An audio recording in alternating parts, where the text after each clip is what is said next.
distinguished Toastmasters and Professor. Maybe you were thinking I was flattering about him, and I said he does so many things indirectly that helps for the club. This one example, even his project speech, he has chosen a topic that would be not to just showcase his abilities of communication, but a topic that is necessary for most of us who are trying to groom ourselves into leaders.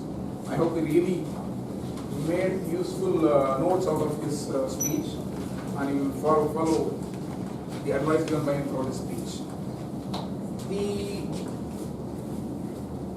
third speaker of today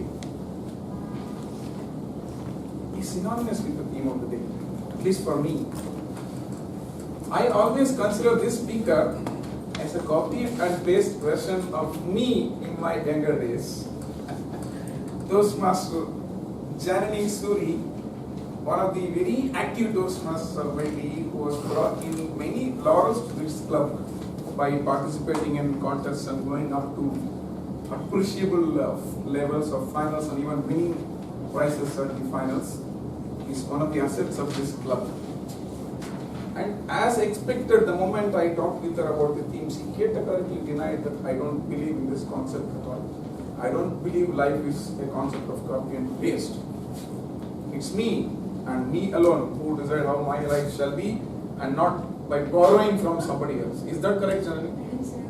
No, I'm interpreting the comments you wrote about this topic as this, that you don't believe that you are supposed to copy from somebody else for leading your own life, but you will design your life.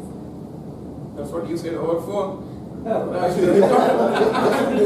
Anyway, the concept is, she is not that favorite of believing that life is full of copy and paste, but she believes that we have to make our own destiny, our own efforts. She again denies it. That's why I tell her she is not a copy and paste model. She thinks on her feet. Before inviting Janani to deliver her speech, I would like to invite her evaluator, Toastmaster J. Rajan, for the objectives. Thank you, Deepthi. Good afternoon, everyone.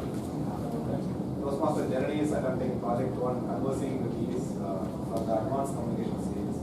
So the objectives are: identify techniques to use in conversing with strangers, recognize different levels of conversation, initiate a conversation with a stranger, use open-ended questions to solicit information for further conversation.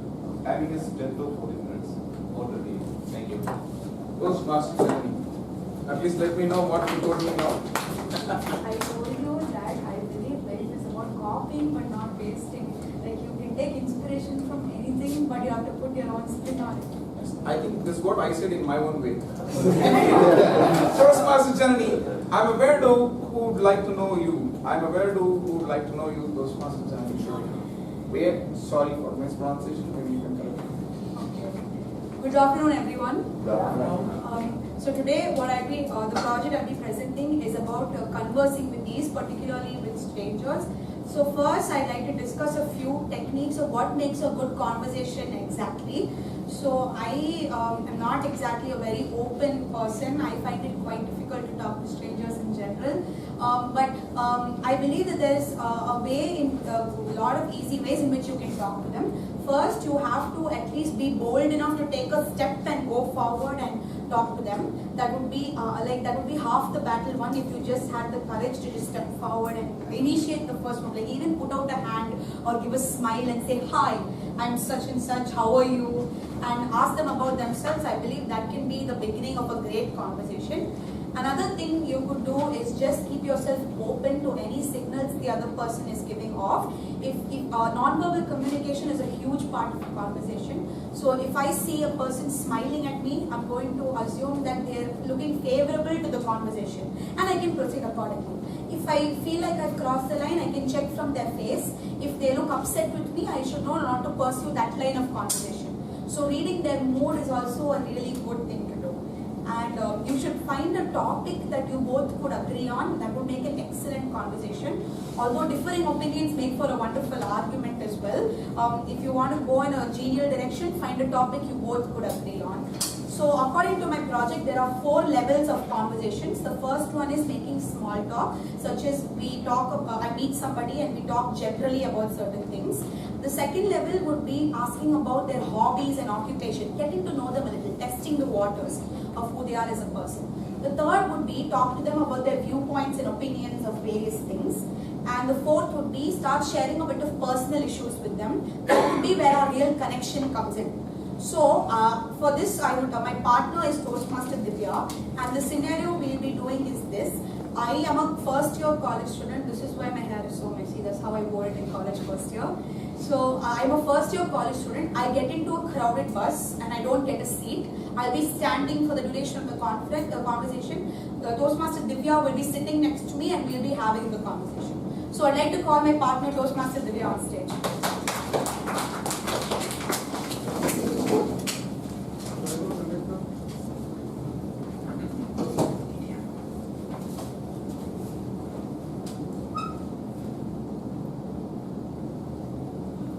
There's no seat in this bus, but I have to stand. Anna, I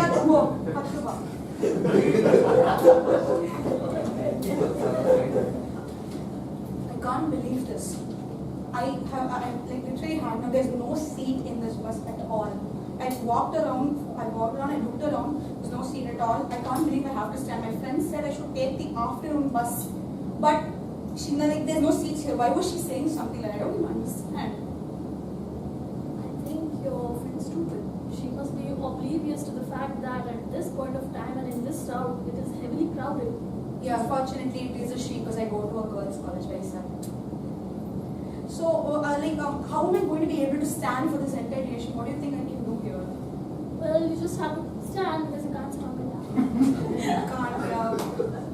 Was this how the situation was for you? Do you always get seats in buses, or are you just lucky today? Well, I'm really lucky today. By the way, I can share you an experience. When I was working in Bangalore, oh my God, it used to be so crowded. And must I say that almost every time I had to stand for 20 minutes, and the bus conductors were never. And the bus conductors used to have their own seat, and even when you used to sit in their seat, they would actually ask you to stand up.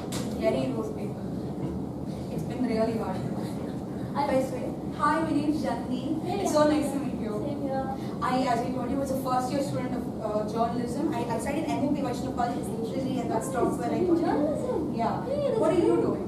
Well, I'm working with Cognizant for 2.5 years as a programmer analyst. You say Cognizant? Yes. Well, what I've heard about Cognizant, and this is just from unbiased sources, as in workers of Cognizant, is that it's a very sad place where people Is that true? Okay. Partially incorrect, I would say. And partially correct? Well, I said partially incorrect. Please, partially is correct. Well, that's. Well, you look really sad. That is what it was. Well, so journalism. So, how's college life going? Okay, so college life has been a really mixed bag so far. I landed up in a girls' college, which is not what I wanted to do, but that's where my parents sent me. But my teachers have been really nice, and what studies I've been doing so far have been really good. And I get a lot of free time, so I get to do everything I like doing, such as I get to watch a lot of movies, I get to read, I get to write, I get to dance, I get to travel, as you see in these buses, and I get to do a lot of stuff. So what do you do in your free time? Well, in my free time, I love reading novels and I love writing blogs. And I have my own blog page, by the way. And I love public speaking as well. Public speaking. Wait, that's where I recognize you from. Last week I was in a Toastmasters meeting, and I think I saw you there. Is it? Yeah, you were on stage or something. I think you were talking. Yeah, well, I was on stage, so I'll be walking. I won't be standing. Okay, yeah, but you did a really good job. I just want to congratulate you. Thank you. Are you going to continue with Toastmasters? Have you just joined? Yes, definitely I'll be. Okay, I don't think Toastmasters is for me, so you probably won't be seeing me in any more meetings. But I don't know. I mean, I don't like Toastmasters that much. Why not? Because a person has to go be bold, talk on stage. Do you think I don't even have the guts for that? I think you're very much bored now because it has not even been 15 minutes and you're so fluent with talking. By the way, what novels do you like to read?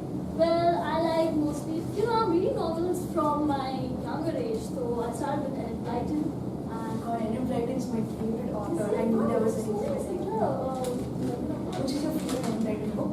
Well, right now it's not but Mine would be Famous Five because I cannot get over how those parents let their kids go out and just at the 10 years a Did you good read home Hardy movies. Boys? No, actually, never read Hardy Boys. I love Hardy Boys. You said you like watching films also, right? What?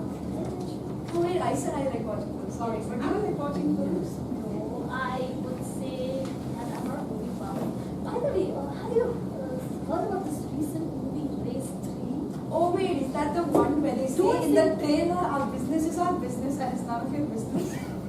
Exactly, and that is none of my business to watch the movie. I Please do fully not tell agree me. with you. I will not be seeing that movie in theaters, and I would advise everybody to not make it their business because the theaters are. Yeah, exactly. It is none of my business also to watch that movie. But what is your favorite movie of all time? Well, of all time, look, I love watching Marvel movies, and the best one are movies which have deep meaning, like 3 Idiots.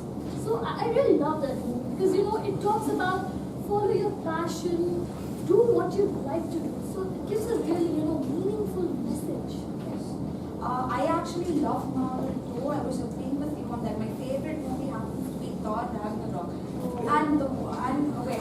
I always say that I prefer Marvel over DC, and I really don't agree with the filmmaking techniques of DC's filmmaker Zack Snyder. Okay. Well, nothing much to say because I'm not a movie buff, so I don't keep most of the knowledge about those But things. one thing you said to me, Three Idiots is a meaningful movie. That's one of the reasons it's my favorite movie of all time. I mean, there's so much message packed into that movie. I feel like it's not just a movie; it's a life journey. Correct, exactly. Of all the 3, protagonists who have been shown in that movie, it actually depicts, beautiful, array of their life. Because that's what it is. I feel like after I watched the movie, I realized so many things about myself. Have you noticed? I know just a minute, but have you noticed that there's a lot of expectation placed by society on absolutely everyone? Who gets to choose the career they want? It's like when people take science, they're pushed into engineering or medicine. If people take commerce, they're pushed into CA or BCom. Is there even a middle ground? Well, considering right now, because in my opinion, I very well agree with you, Janani, because the day you're born, your family member actually decides that what you will be, and what are the 2 fields. It's just like a copy and paste thing, correct? True, it's a copy. So it's like you have to be an engineer or a doctor, but what actually do you want? Generally, you said you're in journalism. I have a personal story which, if you don't mind, I'd like to share it with you. So I was in my college and I was in my 4th year of engineering, and I got into the NETV internship. So they select around 45 students from across the country, and I was one of them.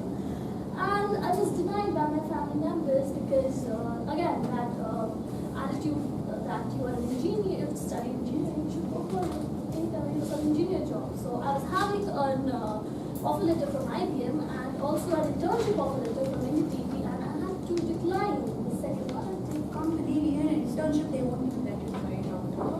My parents have actually been lucky. They let me do journalism. It's not like they had any objections. I was 12 years old. I went and told them I want to be a journalist and only a journalist. And they didn't really mind. They let me do it. I guess I've been really lucky in that respect, but I still look around and I feel really bad. You're quite lucky, Janani. Just go for it. Just live your dream. This is my stop. I have to go. Oh, It was so nice meeting you. I don't think I can take your number. It's getting late. But if I ever get on the bus and see you on the same bus again, we'll definitely Maybe talk. a freakish coincidence Okay. sometime. Bye. Have a nice day. Okay. Now that please remain on stage with you. Now that I've finished the conversation, part of my speech objectives is to discuss with the audience about what makes a good conversation. So I'd like to ask you all, do you think that what do you think makes a good conversation? Anyone? What do you think is an easy way to converse with a stranger? The smile on your face. The smile on your face. Anyone else? Okay. Continue asking open-ended questions. Open-ended questions. And we practice this in business, so anything that the person holds or about the place, if we are invited there, it's a good starting point to start the conversation, because you don't want to get into a zone that the other person doesn't like. And have any of you been on buses and been able to talk to strangers on buses?